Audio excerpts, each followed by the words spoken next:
Manisha Pavi. Today I will talk on the topic Maths a Monster. Hi, I am a maths teacher. Whenever I give this introduction, I usually get an O as an answer. अब ये O क्या है? क्या ये मेरे लिए कोई सहानुभूति है या आश्चर्य है या पता नहीं। ये बहुत रेयर होता है कि मुझे कोई आके कहे कि मैथ्स तो मेरा फेवरेट सब्जेक्ट था स्कूल में। और अपने 22 इयर्स ऑफ टीचिंग करियर में मैंने देखा है कि मैथ्स के लिए एक बहुत ही सिनिकल एटीट्यूड होता है बच्चों का। मतलब उसको एक अलग ही दर्जा देते हैं, या तो उसको हवा मानते हैं या कोई भूत जिसको भगाना चाहते हैं या खुद ही उसे भागना चाहते हैं। अब हो सकता है इसलिए है क्योंकि मैथ्स में बहुत सारे थ्योरम्स हैं, बहुत सारे फॉर्मूले हैं, बहुत सारे कैलकुलेशंस हैं, शायद ये रीजन हो, है ना। लेकिन मानो या ना मानो, वेदर यू लव इट और you hate it, maths is your integral part. आपकी लाइफ का ये अभिन्न अंग है, ये आपके ब्रेथ की तरह है, with you for you always. अब आप सोचो कि जब आप छोटे थे तो कभी ना कभी तो आपने ज़्यादा टॉफीज के लिए जिद की होगी। तब आपने क्या किया? तब आपने काउंटिंग की ना, या किसी फ्रेंड के बर्थडे पार्टी पे गए, वहाँ पे आपने क्या देखा? केक कटिंग के टाइम मुझे बड़ा वाला पीस मिल जाए, वहाँ फ्रैक्शंस यूज़ किए। या कभी आपने ट्रैवल किया होगा बस में, ट्रेन में, या मूवी देखने गए होगे तो मूवी हॉल में सीट पर पहुंचने के लिए कोऑर्डिनेट ज्योमेट्री यूज की ना। तो क्या देख रहे हो आप कि मैथ्स इज ओमनी प्रेजेंट, आपके चारों तरफ है। ये एक शैडो की तरह, इट्स लाइक योर एक साया है जो हमेशा आपके साथ रहेगा। अब इसको हम जितना जल्दी एक्सेप्ट कर लें वही अच्छा है ना।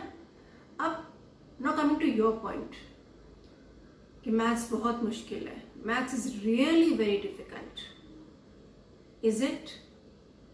चलो देखते हैं। कोई एक टॉपिक सोचो जो आपको मुश्किल लगा हो, जो आपको लगा हो कि मुझे बहुत डिफिकल्ट लग रहा है। सोचो, सोच लिया? ओके। अब ये सोचो कि इस टॉपिक को समझने के लिए जो आपको प्रीवियस नॉलेज चाहिए थी, क्या वो प्रीवियस नॉलेज आपको थी? Let's take an example. एक नर्सरी क्लास है, वहाँ पे टीचर ने उनको 10 तक काउंटिंग सिखाई, लेकिन हमारे इस क्लास में एक लेजी स्टूडेंट था, उसने 9 तक सीखी, 10 सीखा ही नहीं। अब एक दिन टीचर ने सब स्टूडेंट्स के आगे 2 बॉक्सेस रख दिए और दोनों बॉक्सेस में 5 टॉफीज ईच डाल दी। अब बोला जी काउंटिंग करो। तो जो हमारा लेजी स्टूडेंट था ना, 9 तक काउंट करने के बाद वो कंफ्यूज हो गया क्योंकि उसको 10 तो पता नहीं था। अब अगर उस स्टूडेंट को उस टाइम बता दिया जाए कि ये तो मैथ्स का क्वेश्चन है, तो उसके दिमाग में लाइफ लॉन्ग के लिए रजिस्टर हो जाएगा कि मैथ्स तो बहुत डिफिकल्ट है। अब यहाँ प्रॉब्लम क्या थी? स्टूडेंट को 10 तक काउंटिंग नहीं आती थी, और कल्प्रिट कौन हुआ, गुनहगार कौन हुआ? हमारा सब्जेक्ट मैथ्स। आप सोच रहे हो ना मैं क्या कह रही हूँ? मैंने 6-7 के स्टूडेंट्स को देखा है जो सिंपल एडिशन नहीं कर पाते। 100 + 40 = 500। वो क्या करते हैं? ऊपर लिखते हैं 100, उसके नीचे 1 के नीचे 4, 0, टोटल हो गया 500। अब यहाँ क्या था? बच्चे को तो एडिशन आती है, 1 + 4 = 5, बिल्कुल ठीक किया है। लेकिन क्या नहीं पता था उसको प्लेस वैल्यू की नॉलेज नहीं थी। तो जब तक उसको प्लेस वैल्यू नहीं पता तो एडिशन में गलतियां करेगा। सो प्रीवियस नॉलेज होना बहुत जरूरी है। मैथ्स तो एक स्पाइरल लर्निंग है। स्टेप 1 आएगा, तब आप स्टेप 2 करेंगे, तब स्टेप 3 करेंगे। यू कांट मिस दो steps. So it is very necessary to have the previous knowledge needed for any new concept. अगली बार जब भी कोई नया कंसेप्ट सीखो तो उसके बारे में जानो कि हमें इससे पहले क्या जानना जरूरी है। करोगे ना, थोड़ा सा ध्यान जरूर देना। अब जब भी आप कोई नया कंसेप्ट सीखो तो एक काम और करना, थोड़ी सी रिसर्च करना। कैसे? Let's take Pythagoras theorem. अब पाइथागोरस थ्योरम जब आपने सीखा तो आपने पहले उसका स्टेटमेंट सीखी, फिर राइट एंगल ट्राइंगल के हेल्प से आपने उसका फॉर्मूला सीखा। अब उसको डिसलाइक करने से पहले, उसको नापसंद करने से पहले या फिर उससे नफरत करने से पहले थोड़ा सा रिसर्च कर लें। आप अपने बेस्ट फ्रेंड की यूज लो, उसका हेल्प लो। आपका बेस्ट फ्रेंड कौन है? इंटरनेट। इंटरनेट पे जाकर थोड़ा सा सर्च करो और थोड़ी ग्राफिकल रिप्रेजेंटेशन ढूंढो पाइथागोरस थ्योरम की, थोड़ी एक्टिविटीज करो, और फिर अगर थोड़ा सा और सर्च करोगे तो आपको कुछ कार्टून वीडियोस मिलेंगी, और वो कार्टून वीडियोस बहुत इंटरेस्टिंग होती हैं। बिलीव मी, कभी करके देखा है? अगर आपने किया होगा तो आप मेरी बात से सहमत होगे। और इन कार्टून वीडियोस को देखने के बाद आप उसको समझ पाओगे। फिर आप उस थ्योरम के या पाइथागोरस थ्योरम जिसकी हम बात कर रहे हैं उसके यूजेस, उसका लिंक आपके रियल लाइफ से क्या है, उसको फाइंड आउट करने की कोशिश करो। इतना करने पर आई कैन टेल यू, मेरी बात मानना कि आप पाइथागोरस थ्योरम के लिए तो अच्छा कहोगे ही, पाइथागोरस थ्योरम जी को भी नमन करोगे। करके देखना। और अब अगर आपने उसका थ्योरेटिकल प्रूफ सीखा तो कोई प्रॉब्लम नहीं, क्योंकि आपको अच्छे से समझ आ गया है। सो हमने क्या देखा कि अगर हम उसका यूज अप्रिशिएट करेंगे तो हम उसको और ज्यादा अच्छे से समझ पाएंगे। और मैथ्स को एलियन सब्जेक्ट नहीं है जो किसी और प्लेनेट से आया है। क्या आपको पता है हजारों साल पहले जो ताजमहल बना था उसकी डिजाइनिंग में सिमिलरिटी का यूज हुआ था? या ऊपर आसमान में दूर जब बादलों में कोई एरोप्लेन उड़ रहा होता है तो उसकी हाइट कैसे मेजर की जाती है? ट्रिग्नोमेट्री यूज करते हैं ना। So every topic has a link.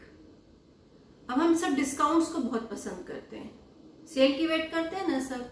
अब डिस्काउंट्स को कैसे आप अप्रिशिएट करोगे, कैसे उसके मजे लोगे जब तक आपको वो परसेंटेज के बारे में ही नहीं पता। सो जब भी कोई टॉपिक सीखते हैं तो उसका लिंक ढूंढो जो आपके डेली लाइफ से या रियल लाइफ से है। हो सकता है डायरेक्टली नहीं, लेकिन इनडायरेक्टली वो उसका यूज कहीं ना कहीं आपसे लिंक्ड होगा। सो मैथ्स को अगर आप ध्यान से देखो, it's a wonderful world. It's like a video game. एक लेवल किया तो दूसरे लेवल पे जाने का मन करता है, और नेक्स्ट लेवल पे जाने का मजा तो एक अलग ही है ना। तो वैसे जब एक क्वेश्चन सॉल्व करते हो तो आप नेक्स्ट क्वेश्चन करेंगे, and you like to challenge your self for a difficult one. हाँ, ये बात मैं मानती हूँ कि जब कोई क्वेश्चन सॉल्व नहीं होता तो निराशा होती है। फॉर दैट आई थिंक मैं सजेस्ट करूंगी कि अगर आप पहले इजी क्वेश्चंस करें देन थोड़े से डिफिकल्ट, तो आपके लिए ये जो सॉल्यूशन निकालना है ये इजी हो जाएगा। And go at your own pace, don't compare with anybody else. हमारा जो उद्देश्य है, लक्ष्य है, वो क्या है कि हमें टॉपिक को समझना है और हार नहीं माननी है। Try try try till you succeed. ठीक है ना। अब मैथ्स के साथ में कुछ प्री कंसीव्ड नोशंस भी हैं, जैसे कहते हैं पूर्व निर्धारित धारणाएं कि सिर्फ स्मार्ट स्टूडेंट्स होते हैं जो मैथ्स लेते हैं, या जो इंटेलिजेंट स्टूडेंट्स हैं वो चुटकी में मैथ्स के क्वेश्चन सॉल्व कर देते हैं, या सिर्फ ब्राइट स्टूडेंट्स को मैथ्स का लॉजिक समझ आते हैं, बाकी तो सिर्फ उसको लर्न करते हैं, ये रट लेते हैं। किसने बनाई है धारणाएं और क्यों बनाई है? मत ध्यान दो इन पे, इनका कोई लॉजिक नहीं है, कोई तर्क नहीं है। ये सिर्फ हमारा स्ट्रेस इंक्रीज करते हैं। Maths is a friendly subject. Play with it, enjoy it, have fun and make it yours. तो जब आप इन बातों का ध्यान रखोगे तो you will find that maths is your friend. Give it a chance to prove its value. और आप फिर कहोगे maths is no more a monster. It's my friend, it's my buddy, it's my associate. करके देखोगे, एक बार जरूर try करना, ठीक है? And next time when we meet, we'll talk about how to score good marks in maths. So till next time, bye.